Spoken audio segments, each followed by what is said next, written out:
Hello everyone, and welcome to the 12th episode of The Good, the Bad, and the Fugly, a weekly video series in which we quickly sum up our game reviews from the past week at GamingUnion.net. My name is Brian, and I'm here with Lauren.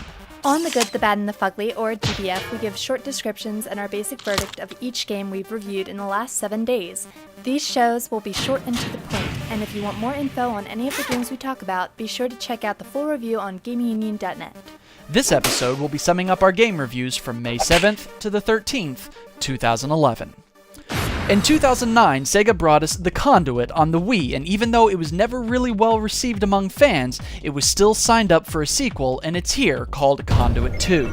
You pick up the story right where the first left off by taking control of Michael Ford, and you have to battle your way out of the Bermuda Triangle.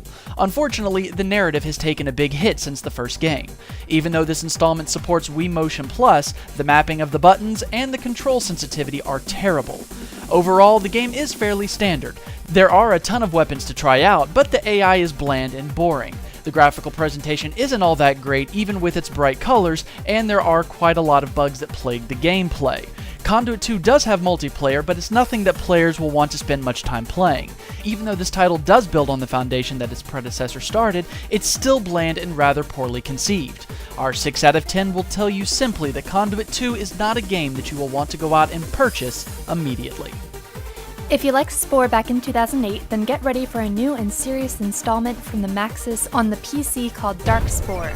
You are the last remaining genetically built creature of a race called the Progenitors, and it is your task to defeat the Darkspore who all but made your race extinct. As interesting as it may sound, the narrative is rather bland and rather boring. In addition, the gameplay is fairly lukewarm with its non-innovative combat system and its lack of RPG elements. Even with Darkspore being called a fast-paced adventure, we never felt the pace speed up, as each level is standard fare for this style of game with little variation. What made the original Spore great was the editor, but Darkspore took it and simplified it to a degree that makes the game uninteresting. The presentation of the game is average and nothing special to say the least.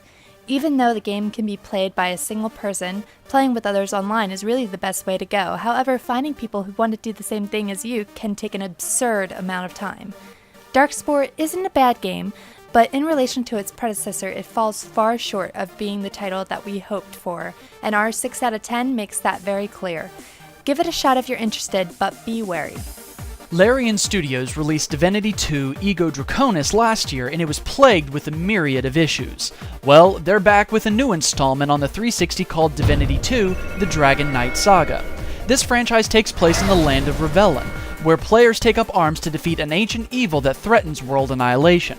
Players can choose their class, however, they never offer any more information on the pros and cons of each class, which will cause newcomers to feel overwhelmed. In past installments, the targeting system was terrible, but they have tried to remedy this in the combat system with some degree of success, but targeting NPCs is still as painful as before. The graphics in the past were terrible and would lock up the system. Now, while there hasn't been a complete graphical overhaul here, it is infinitely more stable than before. On the whole, the game isn't perfect, but it's definitely an improvement from its predecessor, and we've given it a 6 out of 10. It's not a game for everyone, but fans of the series should take heart in knowing that it is an improvement from the past. Mountain Blade is not a brand new game by any means, and now we're getting the new expansion called Fire and Sword. Its vintage look and feel may turn some people away, but it still remains an extremely engrossing series. After working through an incredibly detailed character creation mode, players will be put into 17th century Europe, where they can decide which of the local factions they wish to ally with. Mountain Blade is a true combat simulator, and strategy plays a crucial part in your success in quests and missions. Run into a fight too quickly, and you're sure to pay the price. However, even with its well-developed combat system, the rest of the game is brutally underdeveloped. One need look no further than the graphics to see what we're talking about. Even the gunplay in the game turns the combat into a micromanaging mess at times. The multiplayer is in place, but how fun it is depends on the player who wants to play it. All in all, Fire and Sword expansion is still plagued by past issues, and we feel it deserves a 5 out of 10. There's still something charming about the game, but you'll have to dig through all the mess to get to it.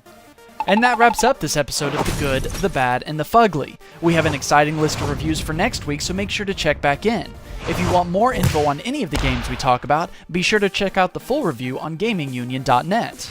Be sure to subscribe to our different podcast feeds to keep up to date with all of our shows. Just search for Gaming Union on iTunes, or you can download the episodes directly off of gamingunion.net. If you have comments, suggestions, or discussion points, feel free to join us on the forums or follow us on Twitter.